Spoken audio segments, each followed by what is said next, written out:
నమస్తే అండి రామారావు గారు. రామారావు గారు, మానవుడు దానవుడు సినిమా రిలీజ్ అయి 50 సంవత్సరాలు అవుతున్న సందర్భంగా ఆ సినిమా విశేషాలు పంచుకోండి. శోభన్ బాబు జీవితంలో ఒక పెద్ద టర్నింగ్ పాయింట్ ఏదైనా ఉందంటే అది వీరాభంగి అనుకుంటున్నాం కదా. సాంఘిక చిత్రాల్లో మానవుడు దానవుడు కాకినాడ వెంకటేశ్వరకు వచ్చింది. ఇది తర్వాత మినర్వా కూడా వచ్చింది. మానవుడు దానవుడు మినర్వా వెంకటేశ్వర 2 థియేటర్లు ఆడుతుండేది.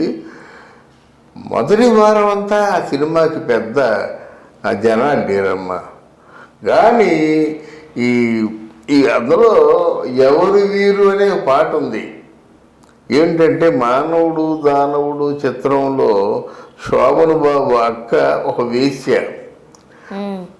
వాళ్ళ అక్క మీద పిక్చరైజ్ చేసే పాటలు అంటే కాకినాడలో వేశ్యల లోగిళ్ళలో సినిమా షూట్ చేశారన్నమాట. ఎవరు వీరు అని మన సి నారాయణ రెడ్డి గారు రాసిన పాటని పిక్చరైజ్ చేశారు. చేస్తే ఇంకా అక్కడి నుంచి కాకినాడలో ఉన్నటువంటి రంగయ్య నాయుడు, బొడంపేట ఈ వేశ్యలు అందరూ వచ్చేసేవారు అన్నమాట. సినిమా అంతా వేశ్యలతో నిండిపోయేది. వాళ్ళు చూసేసి చూడడం, ఏడుస్తూ ఉండడం, వెళ్ళిపోవడం, ఆ పాట అయిపోగానే వెళ్ళిపోయేవారు అన్నమాట.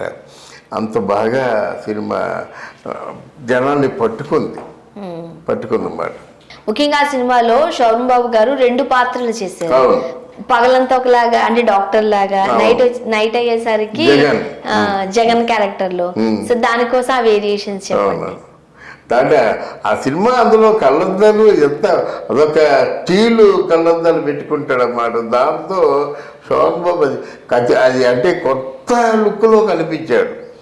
ఎంత గొప్ప లుక్లో కనిపించారంటే అక్కడ అందరూ కూడా జగన్ చూసి అందరూ అట్లాంటి కళ్ళద్దాలే. అప్పుడు ఫ్యాషన్ అన్నమాట. ఎక్కడ చూసినా ఆ కళ్ళద్దాలే ఫ్యాషన్. అలాగ ఉండేది అన్నమాట. కానీ అది మంచి కథ, చాలా మంచి కథ.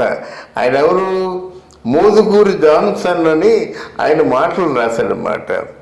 తర్వాత మన పిసి రెడ్డి గారు, చంద్రశేఖర్ రెడ్డి గారు డైరెక్షన్ చేశారు. ఊర్వశి శారద పక్కన యాక్ట్ చేసింది అన్నమాట.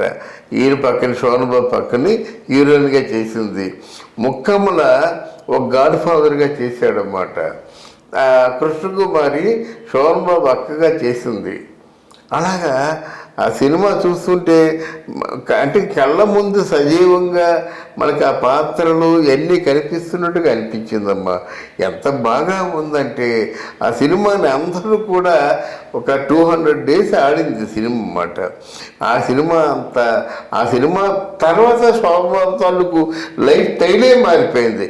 ఈ మానవుడు దానవుడు సినిమా తర్వాత మళ్ళీ ఇది తహసీల్దార్ గారమ్మ సినిమా ఒకటి వచ్చింది.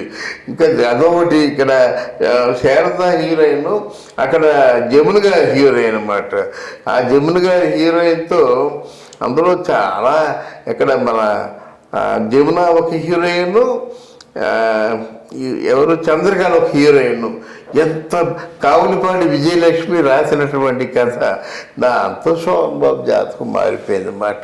అక్కడే నాగేశ్వరరావు కంటే మంచి బ్రహ్మాండంగా చేస్తున్నాడు అనిపించుకున్నాడు శోభన్ బాబు. ముఖ్యంగా మానవుడు దానవుడు లాంటి స్క్రిప్ట్ చాలా టిపికల్ గా ఉంటది.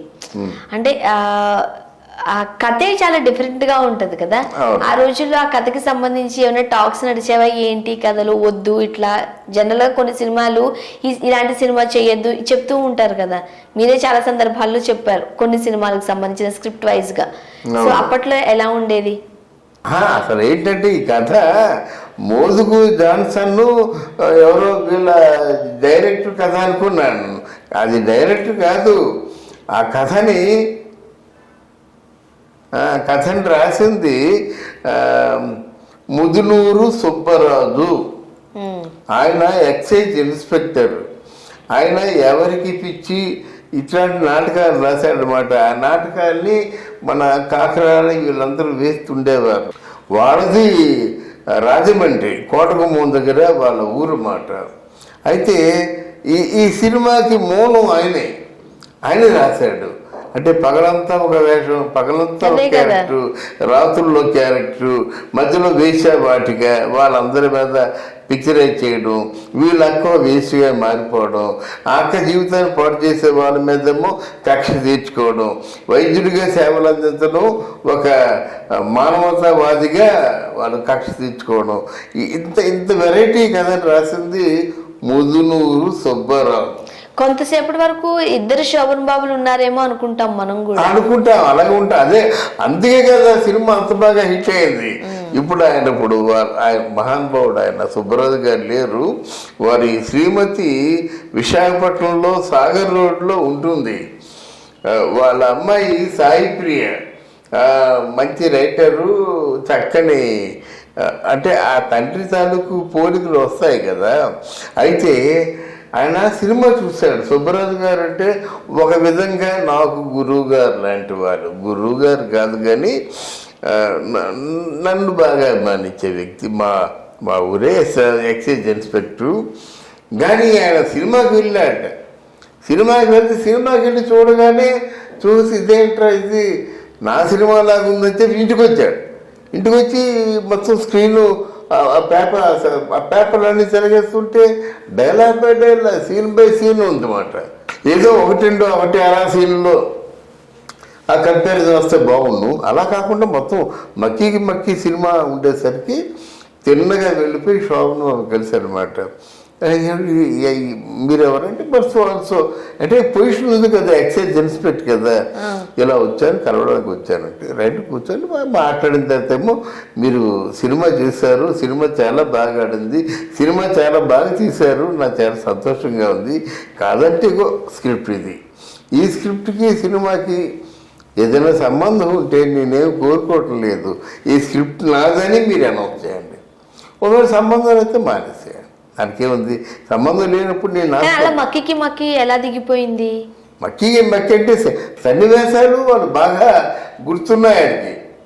అది సన్నివేశాలు గుర్తున్నాయి. సన్నివేశాలు నాటకాలు వాళ్ళు కదా, మోదుకూరు జాన్సన్ ఇది నాటకం అని చెప్పి అలా చాలా జరుగుతాయిలేండి. తీసుకెళ్ళినట్టు ఆ మోదుకూరు జాన్సన్ అనుకున్నారు. అప్పుడు రాజమండ్రిలోనో ఎక్కడో శోభన్ బాబు గట్టిగా తిట్టి, ఇలాగా ఒక వ్యక్తి తన కష్టార్జితంగా రాసినటువంటి స్క్రిప్టు మరొకరు నాదే అని చెప్పడం అది గౌరవనీయం కాదు అని అప్పుడు ఆ 3,000 రూపాయలు ఇప్పించారట స్క్రిప్ట్కి. 3,000 రూపాయలు. ఆయన పేరు ముదునూరు సుబ్బరాజు గారు. ఆయనకి ఇచ్చిన అమౌంట్ 3,000 రూపాయలు ఇప్పించింది శోభన్ బాబు గారు. అదే మానవుడు దానవుడు. ఈ 50 సంవత్సరాలు వచ్చిన సందర్భంగా ఆ విశేషాలు